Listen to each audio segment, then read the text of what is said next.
Live from the CCDC News Desk, this is your morning news break with David Valentine and Nicole Lamoureux.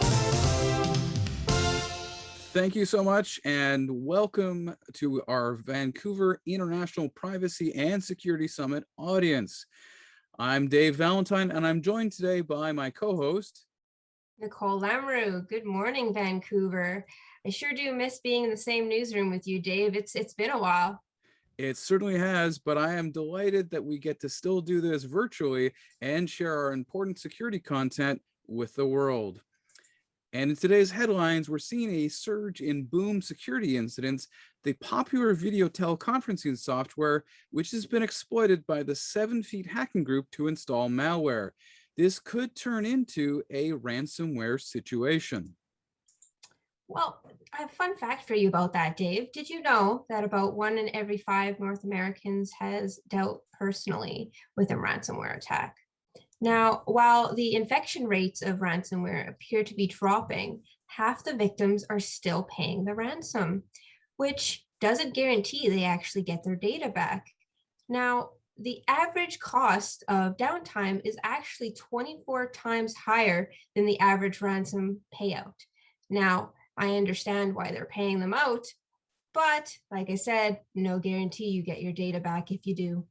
And it's suspected that those statistics could be even higher because certainly a lot of companies don't want to admit that they're paying the ransom that they have done in order to get their data back. We are, however, receiving at this point breaking news. This just in, it appears that there's an incident going on.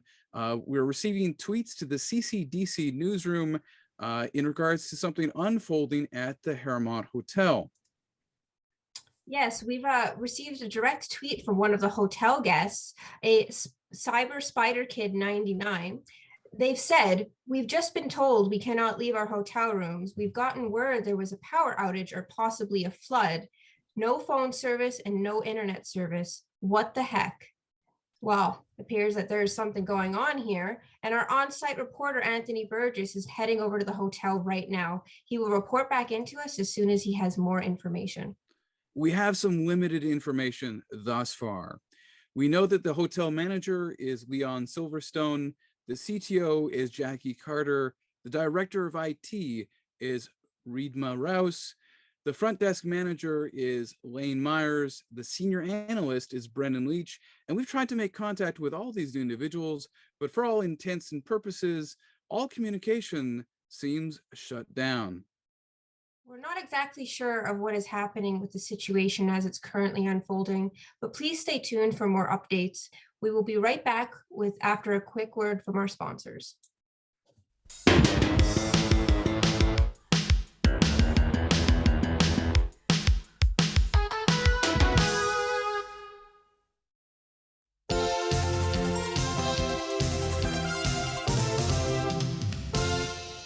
We are back with that late-breaking news flash from the Hermont Hotel.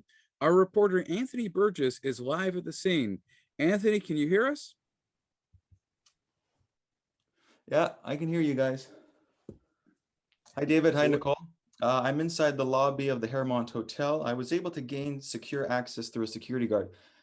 A moment ago, there was a lot of commotion going on, but as you can see, there's not a lot of people behind me at this time, but before there was a lot of people coming in and out.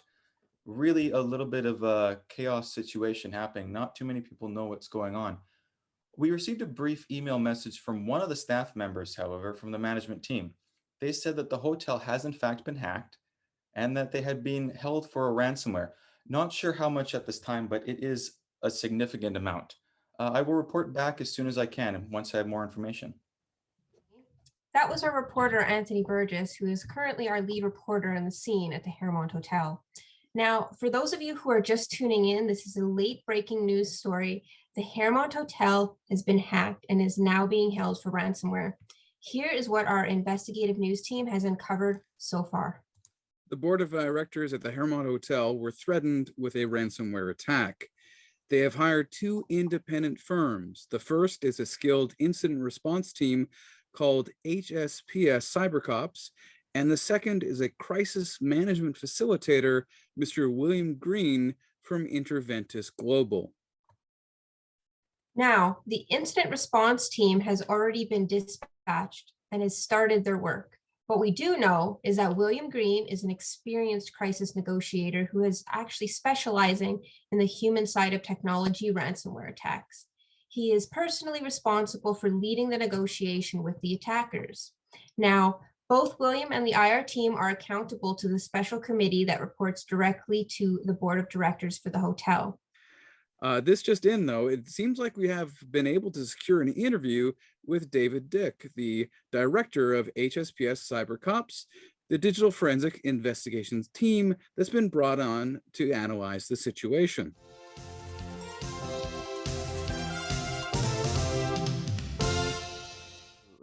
Thank you so much for joining the CCDC newsroom. I'd like to ask, how is it going? Well, how are the? I understand that that you're coordinating the incident response and you're working with the various teams. How many teams do you have, and how are you managing their efforts in regards to this particular incident? Absolutely, things are going great. For this response, we have an unprecedented number of teams involved. It's a large incident, so we've got over 30 teams involved. And to coordinate all these teams, our standard practice is to use Discord as a communications platform. Most of our technicians are already familiar with it, and we find that it works well. So in terms of having this number of teams, is this a throw spaghetti against the wall and hope somebody cracks the code in order to save the day? How are you sort of managing that to understand which teams are providing, different pieces? Like, how are you keeping track, I guess, of how the teams are performing? Absolutely. Absolutely not. We're not throwing spaghetti against the wall here. All of our teams are filled with highly qualified professionals, all doing excellent work. And to ensure that they are doing excellent work, we do gather KPIs on their performance. They, based off of the forensic evidence and other evidence that they find, they submit certain metadata to one of our central servers, which then generates a KPI score for them, and we use that as a metric to measure them against each other and measure how well they're doing to ensure they're meeting sort of standards. Can you describe DFIR for us, please? Absolutely. So our teams are going through the affected systems, looking for, data forensics, looking for forensic artifacts, whether that be information in a log file, information in metadata on a hard drive, methods of persistence that an attacker may have installed, all sorts of little computer tricks and information that they're looking for. So with your digital forensics and incident response, I presume then this has been an approach that you've used in the past in order to handle situations similar to what the Haramont Hotel has had. Is there anything in particular that those teams should know about in terms of how to best approach and provide services to the Haramont Hotel with your incident response efforts at this time? Absolutely, yeah. We've done quite a few like it in the past, and our team is well trained, and they know that essentially what they're doing is exploring. Right, they're looking everywhere they can around the system, in every nook and cranny, every piece of information, every piece of metadata, trying to find any clues that can lead them towards the attacker. Thank you, David. I really appreciate you spending the time with us. Is there anything else that you would like for the CCDC news desk to know at this time in regards to this unfolding incident? That's everything, David, but thank you. Thank you so much for spending the time with us today. No problem. Well, that was a great interview with David. Let's go back to the Haramont Hotel and speak with our reporter, Anthony Burgess. Anthony, what have you learned? Hi, I was able to gain access to the virtual war room, as it's called, where the incident response team is hard at work doing their digital forensics.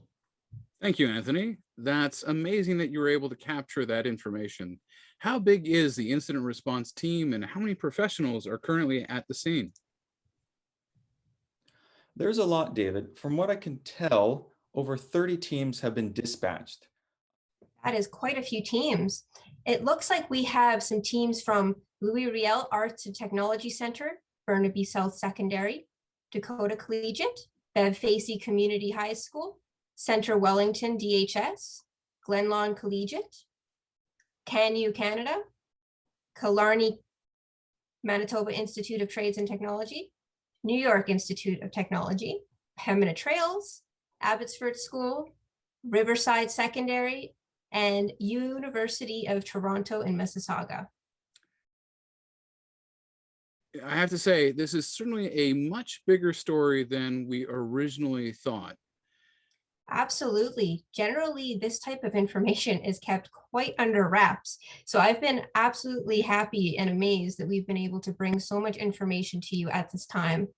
We will have more on this story as it unfolds, though, so stay tuned.